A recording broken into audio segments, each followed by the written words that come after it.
She was wearing a white sleeveless sundress and a white sheer cardigan over it. The light pink-colored sun hat she wore over her head was decorated with a pale flower, giving her a very fresh and doll-like appearance. "Took you long enough. Hurry, let's hurry." She grabbed my hand, half dragging me as I fought my aching body to keep up with her pace. Seeing the city once again didn't distill the amazement I had when I had first arrived at Zestier. As we got off the carriage and start walking, we took time to visit the numerous stalls and stores that the city had to offer. While the two of us were met with a lot stares from the fact that a human child is holding hands with their kingdom's only princess, it was a feeling I was used to since my previous life, so it didn't bother me. What bothered me, however, was that, while most of these gazes only held curiosity, some stares were filled with blatant hostility. Coming out of the armor shop, I had just moved out of the way for someone when an elven child bumps my shoulder. Humph. Well, if it isn't the human brat that Elder Virion has taken under. "I've heard all about you." "Gross, I got human germs on my clothes," he snidely remarked, a look of disgust pasted on his face. It is fairly obvious by the clothes of this child, who couldn't be much older than Tess, and the attendants, along with the group of friends following behind him, that he was a noble. After spending so much time with Tess, I had almost forgotten how immature children were.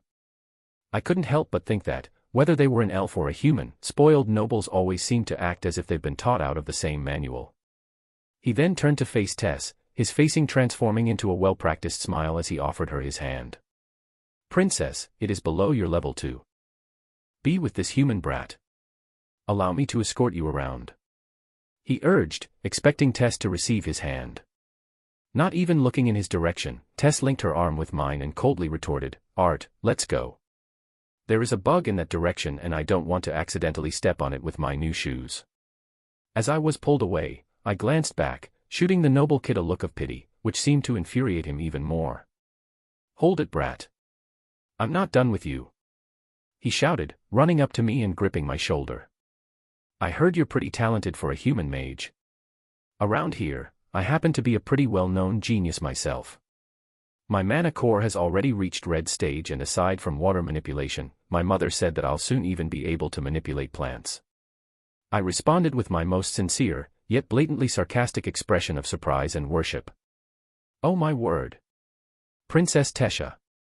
It seems we are in the presence of pure genius here. I am not worthy." Tess let out a giggle, not even bothering to hide her amusement. "I'll be sure to give you proper respect, Lord Genius of the Elves. So if you'll excuse us." As I started leading Tess away, a handkerchief flew past us, landing on the ground. Turning back, I see the noble brat's face, red as a tomato, glaring at me as the attendants and friends all let out quiet gasps. "How dare you initiate a duel with the disciple of Elder Virion? You may be of noble blood, Faerith, but you should still know your place." "Take it back," Tesha ordered, her eyes narrowed in a glare. "I'm sorry, princess, but my father has taught me never to let my pride be stomped. Arthur, ready yourself for a duel or retreat with your tail between your legs, knowing that your actions reflect your mentor as well. The choice is yours." Faerith puffed his chest, withdrawing a wand from under his cape. Some of the people nearby had overheard and had already started to gather around us. Tesha looked uncertain about all of this, but just nodded my head and took a few steps away from us. I didn't want to cause a scene since I was a visitor, but after weeks of stifling meditation, my body was actually eager for the chance to fight. "Princess, please do the honor of initiating the duel," the noble brat said as he began polishing his black wand with his sleeve. I could see Tess rolling her eyes as she took another step back. Let the duel commence. While my mana core was still in the early stages of dark red, I could feel mana strengthening every fiber of muscle I flexed as I dashed towards Faerith. It was over in a second. He was too cocky and didn't even take the necessary precautions to find out whether I was an augmenter or conjurer, and by the time I was in arm's length, he hadn't even begun his chant. As my palm sank into his gut, all he managed to let out was a sharp breath of air being forced out of his lungs before flying back tumbling on the floor. I was glad that I had used my palm, because as soon as my hand made contact, I felt a sturdy chainmail underneath his clothes. Faerith's attendants and friends' eyes grew wide as Tesha quickly ran to me and pulled me away. Later, Tesha explained to me that, in a duel, there were certain unsaid customs. One of these customs was to let the challenger make the first move. The other was that informal duels between nobles were only a demonstration of magic, not actual fighting. This got a good laugh out of Gramps when he found out, saying that the duels between nobles were utter foolishness and a completely inaccurate way to measure someone's magical prowess. All in all, what Fairith had meant when he initiated the duel was to simply take turns, showing off each other's respective magic talent. It was disappointing to realize that the look of shock from everyone around us wasn't from my fighting prowess, but from the fact that I ignored the customs of the duel. Since then, I chose to stay in the manor most of the days, keeping myself out of trouble, as I lived a rigorous lifestyle that consisted of meditating with Grandpa Virion in the morning, spending a little time with Tesha in the afternoon, and training by myself at night. During this time, I've sent messages to my parents every once in a while to let them know I was still alive and that I miss them dearly. Like this, 3 years had passed. Chapter 15, The Other Side. Reynold Lewin's POV. I couldn't believe it. My son. My son was gone. No. No, no, no, no, no, no. Durden had to hold me back before I jumped off the cliff myself to save my son. I knew it was too late. I knew what could have happened had already happened, but I couldn't just stand still, not doing anything. Let me go. My son. He could still be alive. Let me save my son. Please. Durden wasn't budging, and Adam came to help hold me back too. Please, Ray. You have to hold it together. There's no easy way to tell you this, but it wasn't possible for him to have survived that fall. The always playful and lax Adam had a solemn expression on his face and couldn't even meet my eyes. Adam is right. Pull yourself together. Your wife needs you, Ray, Durden also muttered. They're right. They're absolutely right. Yet. Why is my body not listening to me? Why can't I go comfort my wife? Aha! I broke down before everything went black. Waking up, I noticed Helen holding a wet towel over my head. You're finally awake, she said, a sympathetic smile on her face that lacked confidence. I ignored her and sat up, burying my face into my hands. This isn't a dream, is it? Please tell me I'm going to wake up to see my boy playing with Jasmine and Adam. I'm sorry. Were the only words she managed to say before she started sniffling as well. The flap of the tent opens as Durden made his way inside. Reynolds. I can't begin to imagine how much it must hurt for you, but right now, your wife needs you. She's blaming herself, Ray. She thinks you hate her for losing your child, he said, his red eyes evident that he was having a hard time as well. Unable to muster up any words in response, I turned away from Durden.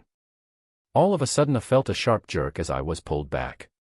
Just as my eyes caught a glimpse of Durden's large hand, my vision blurs and a stinging pain was throbbing on my cheek where he had smacked me. Reynolds. We had to stop Alice from killing herself. This isn't the time to be moping. Get off your sorry ass and take care of the one that's actually alive, he growled. This was the first time I had seen the usually composed Durden this infuriated. I managed a stiff nod, my brain still throbbing from the hit, as made my way to my wife's tent. I spotted my wife curled up under a blanket with Angela by her side, patting her gently. I gave a meaningful look to Angela. Understanding what I wanted, she simply nodded before excusing herself out of the tent. Alice. Honey. Can I see my wife's beautiful face? Child, I faintly heard her mumble. What was that, honey? I responded, patting her back. I killed our child. She bolted up and turned to face me. I killed our son, Reynolds. It was my fault. If I wasn't there, he could have dodged that. He could have lived. He sacrificed himself to save me. Sniff, it was my fault. I pulled my wife toward me and held her tight, softly kissing the top of her head over and over. I kept my eyes shut tightly, keeping myself from crying as she continued sobbing into my chest. We just sat like this for a while until her sobs turned into dry whimpers. Hick. You don't hate me. I was barely able to hear her whisper. How could I ever hate you? Alice. I love you and I always will. Hick hick. I miss him so much, Ray. She began sobbing again. I clenched my jaws, willing myself to stay strong in front of my wife.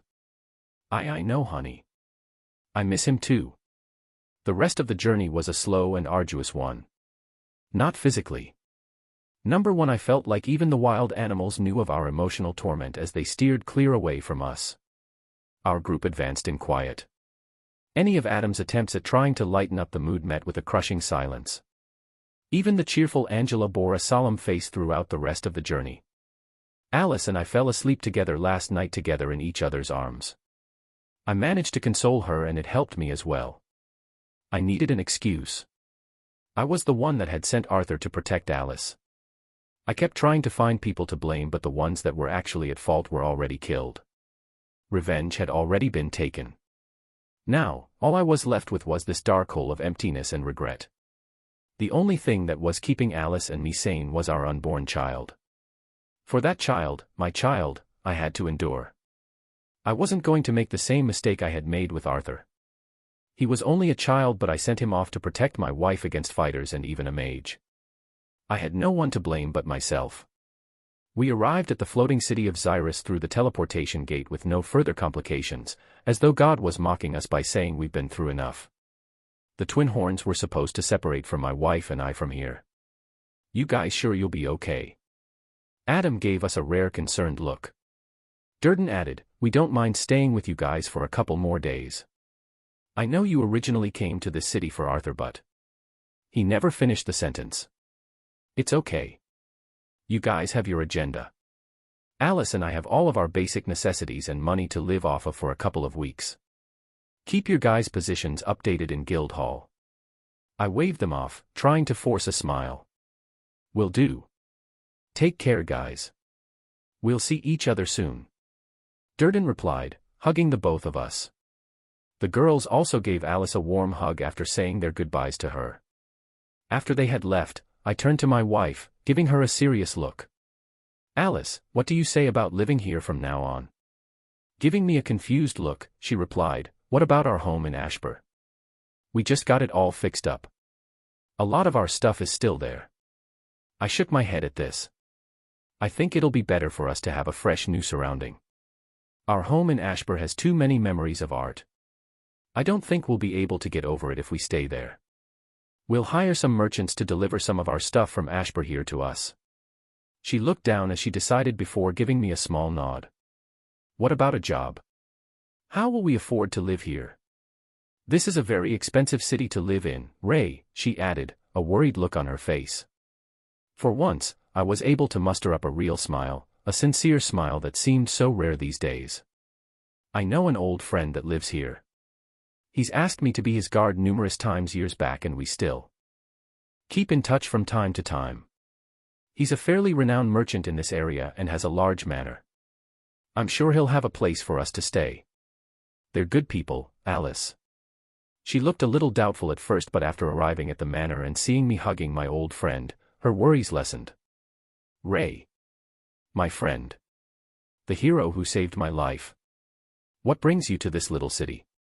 A thin bespectacled man in a suit exclaimed as he let go of me, patting my arms.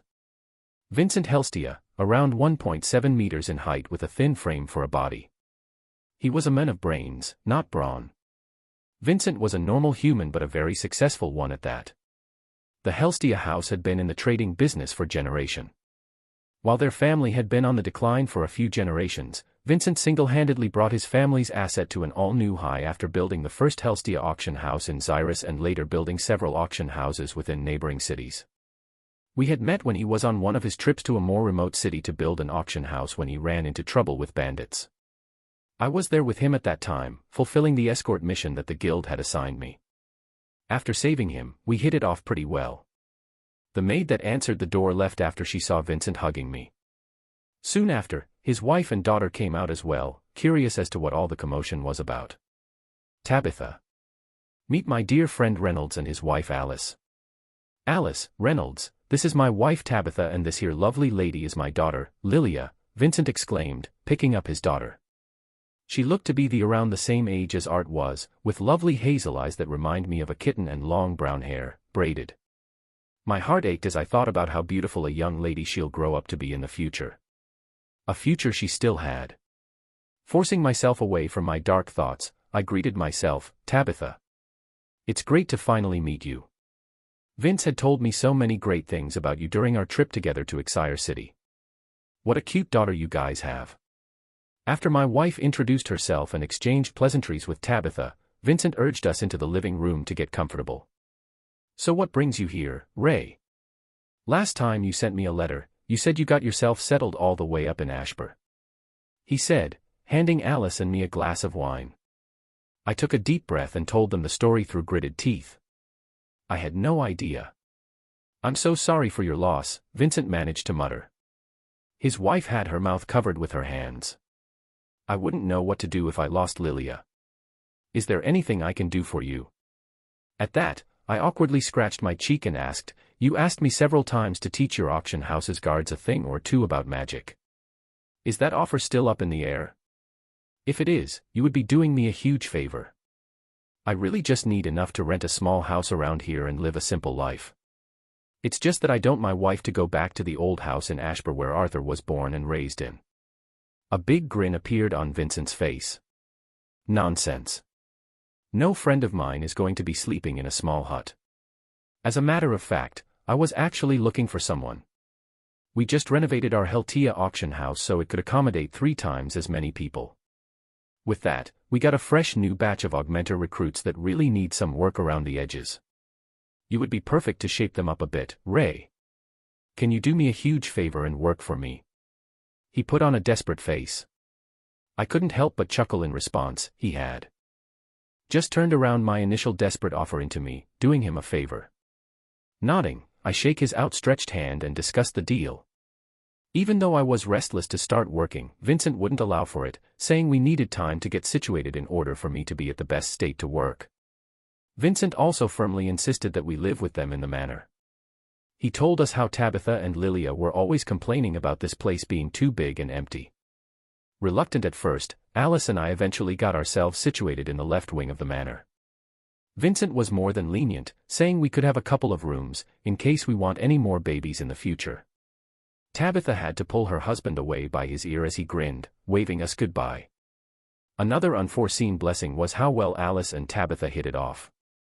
I was worried she'd be lonely when I had started working, but Tabitha had a lot of free time as well and just took care of Lilia, so having Alice around really brightened up her day. Because of this, my wife had great company too and a source of distraction. Once work started, I was busy training the new recruits. These mages were not the most talented, but they were willing to work hard. After pounding the essentials into their heads, I felt like they'd make a pretty solid team of guards in the course of a few months. Of course, all of the elite mages, both conjurers and augmenters, were attending school at Xyrus Academy, so the ones that don't want to be adventurers ended up being hired by rich nobles, like Vincent, as guards, which was also much safer. It had been a few months now since Alice and I had first arrived in Xyrus. During this time, we were able to slowly grow accustomed to the city life. Alice's belly seemed to be getting larger by the day, and, while she still had reoccurring nightmares about losing Arthur, having Tabitha and Lilia around really helped her through that. Just getting back home, I was welcomed by the delicious smell of beef stew.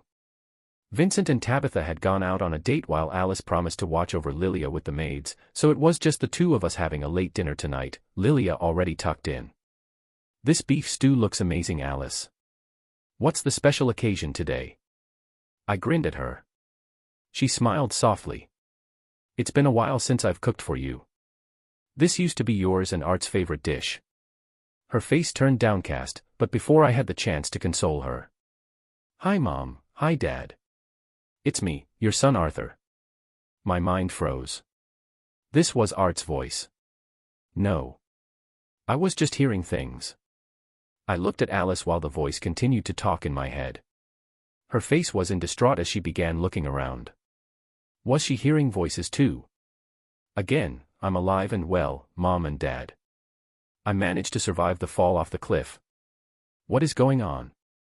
My son is alive. Kingdom of Elenoir. Illness. It may take months or even years for me to be able to go back, but just be sure that I will be going back home. I love you guys sniff so much and I miss you. Stay safe, and Dad, make sure to keep Mom and my baby sibling safe. Mom sniff, please make sure Dad doesn't get into trouble. Your son, Art. I looked at my wife again. You just heard the voice now too, right Ray? She blurted, her voice edged with desperation. Please, tell me it wasn't just me that heard his voice. Why yeah. I just heard Art's voice. I replied, unable to still make sense out of all of this. He's alive. Honey. Our baby is alive. Oh my goodness. Alice had fallen on her knees as her voice trailed off into weeping. She was crying while she had a smile that told me her tears were from joy. Hell, even I was crying right now. My son was alive. Our son is alive. I laughed out madly. Chapter 16, Next Step. Hey, Art. Hurry up. We're going to be late. Agag. Tess. Stop. I give. I cried out. Tess finally got off of me, letting go of the leg lock she had in a firm grip. Can't there a gentler way of waking me up, Tess? I grumbled, massaging the feeling back into my leg. It's getting harder and harder to wake you up in the morning. I have to do something, right? Besides, you should be grateful such a pretty lady is waking you up every morning. She fluttered her eyes at me. I find the maids here plenty pretty, thank you very much. I muttered under my breath. She must have heard because that earned me a firm squeeze to the side. Where did the shy Tess that was too scared to sleep alone in the tent go, the sweet Tess that begged me not to go? Bring her back. I liked her better. Something I realized in my 3 years of living in Elenoir was that elves awakened much earlier than humans did.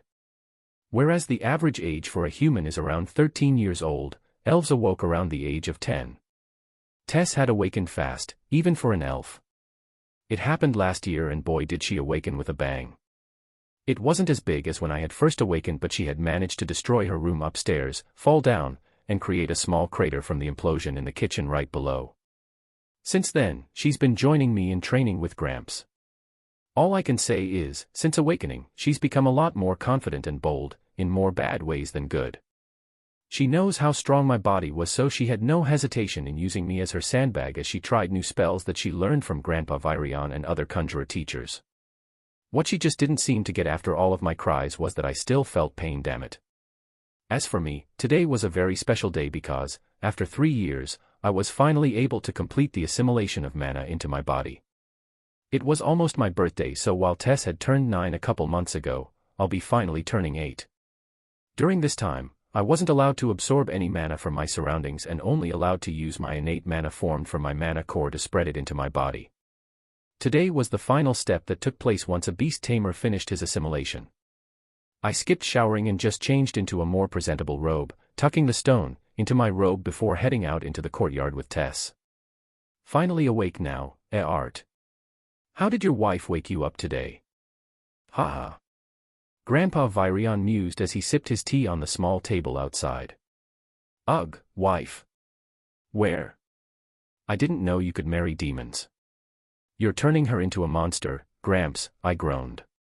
Luckily Tess wasn't able to overhear as she came outside just moments after. She's going to grow up into a fine woman, Art. Better sweep her off her feet before it's too late, he chuckled, lifting his teacup in a toast.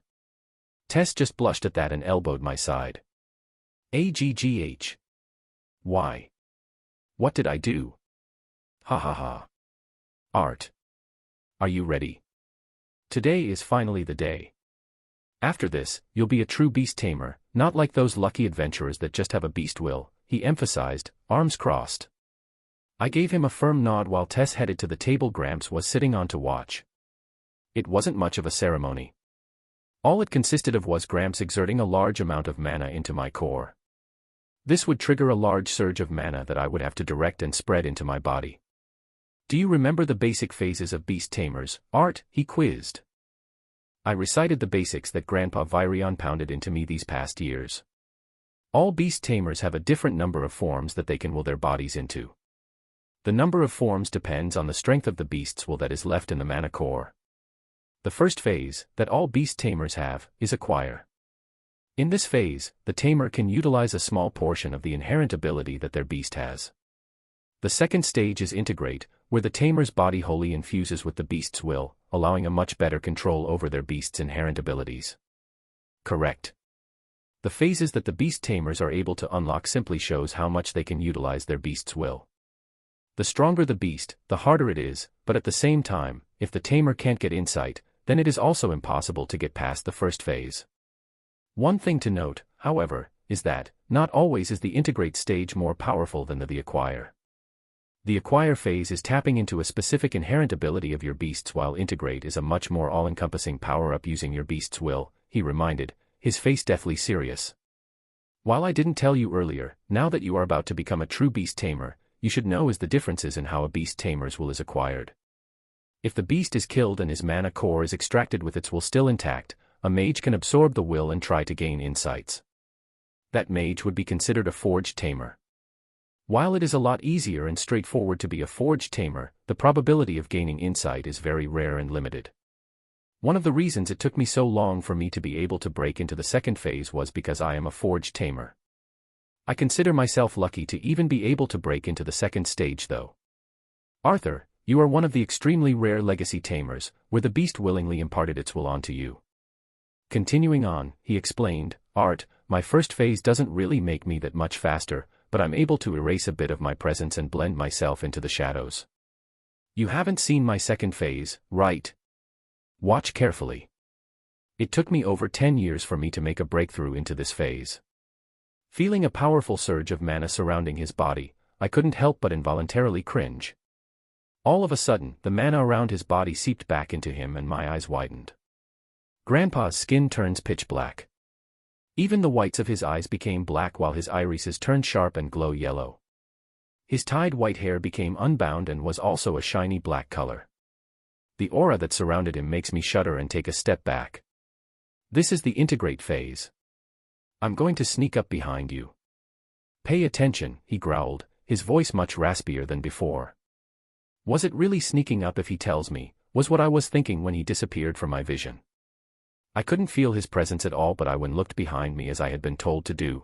His finger was already pressed against my jugular as he looked down at me with his glowing yellow eyes. Fast. It seemed like instant teleportation, but I knew it wasn't by the skid mark from his initial position. It was speed that even I couldn't keep up with. Not even close. No. The scary part wasn't even his insane speed. It was his lack of presence. Even directly behind me, I couldn't sense where he was. He turned back to normal, his face slightly flushed as Tesha began clapping as if this was a show. Phew. Using that form always takes a toll on me. After training with it for a couple decades, I'm able to keep the form on for a bit less than an hour. During my acquire phase, I am simply channeling a small portion of my beast will and I'm able to borrow the speed and stealth of the Shadow Panther. However, with my integrate phase, not only did my speed and stealth rise, so did my senses to keep up. I nodded in agreement. Good. Let's begin the ceremony, he replied, clasping his hands together. We stood face to face, only an arm's length apart. Tess was now leaning forward in excitement, as we were about to start. Just let your mana come out freely. Don't try to control anything. I'll restrain you if necessary, so it's crucial that you keep a relaxed state of mind and rouse the particles of mana you assimilated all these years, he instructed. After a nod in response, he then began exerting mana into my core, flooding my core with his mana along with mine. Instantly, I began feeling a warm sensation, like a hot gust of air was flowing in and out of my pores. As I felt my body reaching its limit, a loud explosion startles me out of my concentration, only for me to see Gramps getting thrown back and Tess falling back on her chair and rolling back as well. An unbearable pain immediately surges from my body, as if my very skeleton was trying to crawl out of my skin. Without even the strength to scream, my vision darkens. I welcomed the darkness because I knew it would relieve me of my pain. Waking up back in my bed, I sat up feeling surprisingly refreshed. Sitting to my side, laying her head down on my legs, was Tess. Looking at her sleeping like this, it reminded me of when I had escorted her back home after saving her from the slave traders. Grandpa walked in soon after and he sat down on the other side of the bed, not bothering to wake up his slumbering granddaughter. How do you feel, brat? His lips curl up into a half grin. I should be asking you that, Gramps. I saw you getting sent flying. Even Tess was knocked back. He just let out an embarrassed chuckle. I have to admit I wasn't expecting that great of a force. I know you probably have a good reason for not even telling me what kind of beast gave you its will, but as I'll ask just one more time. What sort of beast gave you its will? Scenes of my time with Sylvia ran through my mind, one of them being her telling me never to tell anyone I had met her. However, Virion was probably only the few people I could actually trust, and he had the right to know. If it wasn't for him, I probably wouldn't be alive. Well, using her own words, it was what we called a dragon that had passed her will to me. A thick silence had filled the room as Virion's face was frozen in the same stricken expression he had when I told him. He began mumbling to himself, the only words I could make out being possible and never happened. D-dragon. He managed to wheeze out, his eyes staring blankly at me. Dear Lord, a D-dragon tamer. In my life, I've never thought I'd be able to see the birth of a dragon tamer. I am even the one that trained him. Ha ha ha. A dragon tamer. Tess woke up from the now senile Virion and looked at him, confused. He suddenly grabbed both my shoulders and looked at me intently. You did right in keeping this a secret. Do not tell anyone else. This power of yours has to be kept a secret until you have the strength to protect yourself and those around you. I'm beginning to believe that more and more, Gramps, I responded seriously. Good. Although I would like to know the whole story, but I am more than satisfied with what you've told me for now. He smiled back. What is it, Gramps? What did Art tell you? You, not fair, keeping secrets from me. Tess started pouting at this point. Ha ha ha. You'll know when the time is right, little one. Arthur. I have good news. The teleportation gate that is supposed to open in 2 years will be opening early. There is a tournament that will be held in the city of Xyrus in 4 months. This tournament will be a very important event for the future because both the dwarves and elves are sending youths as representatives for both the tournament and as a preliminary student to your human academy. During the tournament, we can sneak you back into Sapin without the humans knowing at that time, Gramps exclaimed with a smile on his sharp face. Really, Gramps? I can go home soon. I shot out of bed. I would finally be able to see my parents again. I had been sending messages to my parents every once in a while through Elder Rinia, but after seeing them through the water divination technique, I wasn't able to see them again. Why, you're going to be leaving soon, Art? Tesha asked, her face crestfallen. Yeah. I have to meet my family soon. Don't worry though. I'll visit you again. And maybe you can come visit me in Sapin. I said, hoping to cheer her up. We still have 4 months, Arthur. Until the day the teleportation gates open, I expect you to train harder than before, brat. Your mana core hasn't developed at all. The first thing that had come into mind was that it was a dragon. It looked sort of like a dragon to me, but at the same time, it didn't. It was all black. It kind of reminded me of a small kitten but with scales. It was sitting on all fours, studying at me with its head tilted to one side. The scara that would usually be white in the human's eyes was black, like Grandpa Virion when he uses his second form, except its irises were a bright red instead of yellow. The pupils were sharp slits that would normally make it look menacing, but with the body of something akin to a small feline animal, it just looked adorable. The most noticeable difference between a dragon like Sylvia and this little thing was that it had 2 horns on its head. The horns looked identical to the illusion that Sylvia had been before she revealed to me that she was a dragon. It curved outward around its head and then, sharpening into a point in the front. Its head was shaped like a cat's, but the snout was just a little bit more pointed, otherwise the same. The tail, though, looked exactly like Sylvia's tail. It was a reptilian tail that had 2 red spikes at the end. Along the spine of this hatchling were also small red spikes that matched the color of its eyes. It didn't have wings, but where the wings should be located were, instead, 2 small bumps. I could see that its belly didn't have scales, though, it looked sort of leathery. The newly hatched creature suddenly let out a toothless yawn, toppling on its back after losing balance. And in response, I was flushed with the overwhelming urge to embrace this creature. Q. It locked its sharp eyes at me with intelligence that didn't match its appearance. Hi there, little fella, I'm Arthur. I stretched my hand out towards it as if it were a dog that needed to know my scent. Q.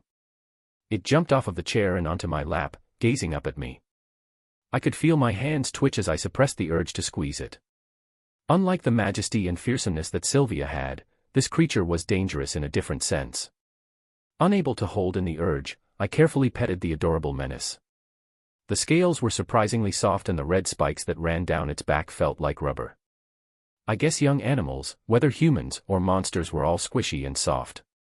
It started purring, closing its eyes. I could feel the tension on my face melt as I let out a soft laugh. Hee hee. It rolled onto its back, asking for a more thorough rub. The belly felt like a very soft leather, making it very smooth to rub. I took a closer look at its claws and found it interesting that it looked closer to paws than actual claws. The only thing that was hard were its horns, which were surprisingly sharp as well. I couldn't help but compare it to the beak a bird would use to crack itself out of its shell. Aren't you just a cute little fella? My smile widened while petting this adorable newborn, to the point where it seemed intoxicating. After a little bit, I couldn't help but think of what to name it, which made me realize I didn't even know the gender of this mysterious creature. Q. Suddenly the newborn shot its tongue out and licked the underside of my left forearm. Ah. I reflexively tried to move my arm back from the scorching sensation, but before I could, a glowing black light began enveloping my arm. The prickling pain subsided fairly quickly, so I just waited. The creature pulled its tongue back, revealing a black marking on my forearm. It looked a lot like the tribal markings that covered Sylvia before she passed on her will to me, but the shape of this pattern was that of a wing. Just one open wing, but it was made up of several dashes and sharp curves that branched out, making it look very intricate and mysterious. I was only 8, but I already had a tattoo. I'm such a rebel. Mama. The creature was looking up at me with its mouth closed. What? I obviously heard a voice just now. Mama. This time I heard it clearly in my head. Was this telepathy? Shaking my head helplessly, I responded vocally, I guess I'm your mother. But I'm a boy, so you should call me Papa. Papa. It suddenly jumped up and licked my nose. I'm a rebel with a tattoo and a child. After communicating with the creature for a bit, I had come to realize a few things. I guess after the mark had appeared on my forearm, a sort telepathic connection was established. The voice I heard in my head from the creature sounded like a girl, so I've decided to name her Sylvie after her real mother. Sylvie, she responded with her head tilted. Picking her up and bringing her close to my face, I smiled at her. That's right. Your name is Sylvie. She nuzzled her nose to mine while closing her sharp eyes. Another thing I realized was that Sylvie had a pretty high intelligence for a newborn. She already seemed to have the mental capacity of a 2 to 3-year-old child. While we're communicating telepathically, I knew she's not necessarily talking to me in English, but I just understood it as that. It was a very odd feeling, not knowing the words she's actually saying but knowing what she meant. Besides simple words like Papa, most of the thoughts she communicated with me come through as emotions. I was able to get the gist of what she meant by how she felt. Okay, Sylvie. I need to wash now. Do you want to come with me? I said while setting her down. Q. She tilted her head again while she looked up at me. I felt like she was asking me what wash was, so I just laughed and took her with me. Getting into the shower, she seemed to cry out "no" as she wailed a shrill "kyuu." I guess you don't like water that much, do you, Sylvie? I chuckled, setting her down out of the shower. Sylvia shook herself off like a wet dog and plopped down on the floor next to the shower, her tail wagging, observing me as I finished washing up. Her behavior sort of reminded me of a mix between a dog and a cat. Never would I imagine her lineage to be that of a mighty dragon. Of course, this was assuming that she actually Sylvia's child. That got me thinking though. Was Sylvie really a dragon? She sure looked kind of like a baby dragon. Why was she completely black when Sylvia was pure white? What baffled me the most was the fact that Sylvie had horns eerily similar to that horned, Demon King illusion that Sylvia was at first, and also to the demon that confronted her. I got out of the shower and dried myself off. No use thinking about all of this now. How was I going to explain this to Gramps and Tess, though? As I got out of the bathroom, Sylvie toddled behind me, cueing me to not leave her behind.